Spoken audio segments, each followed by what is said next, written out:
O que eu queria dizer era o seguinte: de certa maneira decepcionou uma evolução política interna do Bloco de Esquerda, porque acabou por se tornar, penso eu, num partido tradicional, num partido clássico. E nunca entendeu, enfim, e pedi também a própria questão, nunca entendeu enverdar por linhas mais diretas, por exemplo, nas questões de recrutamento do seu pessoal político. Nunca fez, que eu saiba, primárias internas, nunca abriu o processo de escolha de candidatos à população civil, no sentido como agora fez, por exemplo, o Partido Socialista, aliás, em Itália, como sabe, em que houve primárias abertas, as pessoas, qualquer pessoa podia votar, e escolher os candidatos a apresentar por determinado partido. Portanto, com esta reflexão, perguntava-lhe então como é que se processa a seleção de candidatos no Bloco de Esquerda e porquê, em seu entender, esta falência, na minha interpretação, da não transformação do Bloco, ou se quisermos, ou do Bloco não ter conseguido sair das formas tradicionais de organização de partidos em Portugal.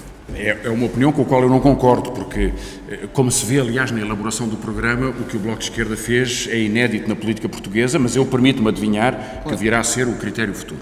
Como é que são escolhidos os candidatos? De duas formas diferentes são estão definidas nos estatutos do Bloco. Nas eleições autárquicas, os candidatos são propostos pela Assembleia Conselhia, ou seja, por todos os militantes aderentes do Bloco, conselheiros, e são submetidos à ratificação da Assembleia Distrital. Sem intervenção, portanto... Sem intervenção nenhuma da direção. Na escolha dos candidatos à Assembleia da República, são propostos pelas Assembleias Distritais e ratificados pela Mesa Nacional, porque é uma lista nacional. Não há cotas de secretário-geral, não há número de pessoas reservados para secretário-geral ou para qualquer outra função especial desse tipo. Portanto, são propostas... Não é? Como? Estatutariamente. Estatutariamente. E não existe simplesmente. Ou seja, a lista é em Lisboa, a lista é proposta pela Assembleia Distrital de Lisboa, qualquer militante pode apresentar uma lista alternativa, aconteceu em muitos lugares, e são votadas, a lista é proposta e a lista é aprovada. Mas não é muito diferente do que se passa nos partidos tradicionais, no PS, é um bocado... Não comparo porque, enfim, não sei. Eu não quero dizer. Agora, eu não concordo com o modelo de primárias, que eu sei que foi ensaiado em Itália, porque, com franqueza, com o modelo de primárias, o Valentim Loureiro seria presidente do PSD. Com franqueza seria. E, enfim, Fátima Felgueiras dirigiria a lista do Porto do Partido Socialista. Portanto, eu prefiro que não acho que as primárias são vulneráveis a um modelo de decisão sobre uma forma de plebiscito que é distinto da decisão política e da ponderação. Além de que as primárias poderiam ter um resultado, só para dar um concreto, é acabar com a paridade entre homens e mulheres. Simplesmente acabava porque não havia uma única mulher que resistisse às primárias em boas partes do país e nem sequer se valorizaria a capacidade que mulheres e homens têm neste contexto para compor aquilo que é a democracia. Claro. Continuando ainda nesta temática e relacionando um pouco, mais uma vez, com a frescura, e mais uma vez, não é piada, do Bloco, hoje o Francisco Louçã é o líder mais velho, entre aspas, ou há mais tempo no poder do panorama político nacional. Fala-se muito em renovação, fala-se muito em rejuvenescimento até, e queria também uma reflexão sobre isso. Acha que tem sido um líder natural? É por não ter oposição ou porque os resultados, enfim, a equipa que se ganha não se mexe e o treinador mantém-se e a equipa mantém-se? Não, tenho oposição. Houve 4 listas nas últimas convenções e houve 3 na última, com certeza que sim, e isso é um contributo importante para a vida do Bloco. Enfim, no Bloco, este é o segundo mandato que eu desempenho como coordenador da Comissão Política. Enfim, faço parte da equipe de fundadores do Bloco, onde há muitas pessoas. Eu creio que não há nenhum movimento, enfim, falo em causa própria e perdoem-me isso, mas enfim, interpretem como entenderem. Creio que não há nenhum movimento que tenha tanta preocupação na multiplicidade de protagonismo, enfim, na presença pública importante da Helena Pinto ou da Ana Drago, do Fernando Rosa ou do Miguel Portas, do Luís Fazenda, enfim, acho que nós temos diversificado e imposto aquilo que é a verdade da nossa existência. Há um único dirigente político que é da minha idade, que é o José Sócrates, que aliás já várias vezes me tem dito que eu não tenho nem idade nem currículo para lhe fazer críticas, mas enfim, pelo menos idade tenho a mesma que ele. Agora, os outros todos têm mais 10 anos ou 15 do que eu, enfim, portanto, qualquer que seja a minha evolução política, pelo menos essa pequena vantagem eu ainda tenho por estes tempos que correm. Não era mais uma reflexão, digamos, teórica de coisa. Uma última questão, enfim, uma vez mais, não sendo eu especialista em economia, mas queria que abordasse, se quisermos, um outro lado das questões económicas que penso que terá sido pouco aflorado.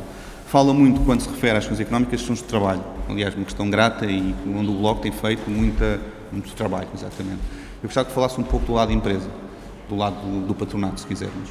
E como é que explica, então, que em Portugal possa haver crescimento sem apoiar naturalmente o empreendedorismo, sem apoiar a criação de empresas, enfim, uma reflexão mais geral sobre a relação entre estas duas dinâmicas. Eu referi-me a dois dos aspectos do que diz, brevemente, enfim, como foi num contexto mais polémico, pode não ter sido tão explícito por minha culpa. Referi-me às condições de crédito, que são condições indispensáveis para a formação de capital da empresa, para a sua intervenção, em que creio que é preciso uma salvação da vida económica, não um estrangulamento pela extração de juros extremamente elevados, e referi-me a uma outra questão, que essa é mais importante na sua questão, que é a capacidade de inovação e de tecnologia. Eu não acredito em empresas ou em economia que não tenha uma forte capacidade de inovação. Portugal não tem outros recursos que não sejam esses. E, portanto, quando dei o exemplo da farmacogenómica, é porque creio que na biotecnologia, portanto, vai haver uma das partes... Isso do Partido Socialista, curiosamente. Isso quer dizer que estas ideias já vão fazendo caminho em algum lado. Mas, enfim, será o que for, porque há muitas pessoas que dizem isso. Repara, há questões que os cientistas dizem isso e dizem-no há muito tempo, quando isso não era ouvido. Em absoluto, naturalmente. Com certeza. Mas eu acho que o que faz falta em Portugal é a criação dessa capacidade. Mas repare que é por isso que eu não concordo com o Código de Trabalho. Porque o Código de Trabalho precariza a relação de força, ou seja, diminui os salários e desqualifica. Um trabalhador que ganha 450 euros não vai criar uma patente. Quer dizer, nós precisamos ter trabalhadores altissimamente qualificados e precisamos de ir buscar essa gente. Neste momento, dão-se conta, com certeza, que temos problemas, foram revelados os números sobre o Serviço Nacional de Saúde, a cobertura dos médicos de família. Temos 1,5 milhão de pessoas, diz o Tribunal de Contas, o Governo diz que não é bem assim, 1,5 milhão de pessoas sem médico de família. Mas temos 2.500 jovens portugueses a estudar medicina no estrangeiro, porque não couberam em Portugal, por causa do número de clausos, da ordem dos médicos, etc. E por causa das regras que se impuseram. Ou seja, há um desequilíbrio total na captação das capacidades e das competências. Hoje em dia, os melhores alunos que eu conheço na faculdade vão para o estrangeiro. Vão procurar, se querem fazer uma carreira científica, vão para o estrangeiro. E, portanto, têm dificuldades enormes em encontrar alguma abertura. Também é a nova globalização. Portugal recebe, como também sabe, muitos investigadores estrangeiros. E, portanto, nesse aspecto, é um pouco o novo mundo que Schengen abriu, não é? Percebo algumas pessoas que gostam do sol e do clima para virem passar a sua reforma dourada.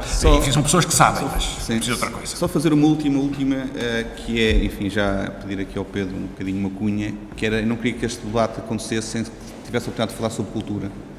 E gostava que desse, de certa maneira, umas linhas gerais sobre o que é que para si falhou na política cultural do Governo. Aliás, o próprio José Sócrates já admitiu que não terá tido uma grande atenção às áreas da cultura. Gostava que, naturalmente, que apresentasse em linhas gerais o que é para o Bloco de Esquerda ou o que deve ser para o Bloco de Esquerda na política cultural no século XXI, portanto, hoje. Sim, enfim, um dos blogs que estava previsto vir trabalha muito sobre a cultura e eu pensei que essa dimensão ia aparecer aqui. Por acaso também escrevo no mesmo blog. Eu sei, muito bem. Mas enfim, o debate foi por onde vos pareceu mais interessante e aliás queria agradecer-vos a todos a persistência nesta comunidade. O programa do Bloco de Esquerda em si critica muito alguns dos erros da cultura, mas eu não vou desenvolver sobre isso, porque já que Sócrates só reconhece erros nessa área, demos-lhe a palavra para ele explicar o que lhe parece errado. Eu creio que a cultura portuguesa foi muito paroquial, e acho que é sempre muito paroquial, acho que é muito estatista. Eu aqui seria um pouco mais a favor da política da sociedade. Não vou dizer liberal, porque isso seria, talvez, fazer soar alguns sinos, exatamente, seria retirar a patente a alguns dos presentes que bem a merecem, mas acho que tem que ser mais promoção da oferta cultural e da sua diversificação. E acho que temos que sair, isso implica combater estrangulamentos financeiros, como é evidente, ou seja, nós não podemos ter um grande cinema que concorra com os blockbusters, nunca será isso, mas podemos ter uma projeção internacional. Nós não precisamos ter a RTP internacional tão atrofiada como ela é. Podemos ter um bom canal de cultura internacional que use o que há de melhor e não só, digamos, a mistura de provincianismo que dá exibição à RTP internacional. Quer dizer, há muitas coisas em que podemos criar cultura, diversificar públicos e criar, o que, aliás, é provado pelos casos de sucesso em Portugal. A Casa da Música prova isso, a Serralves prova isso, alguns outros grandes museus provam isso e, portanto, nós podemos ter uma intervenção cultural muito mais ativa, enfim, quando houver um Ministério da Cultura com vontade de o fazer.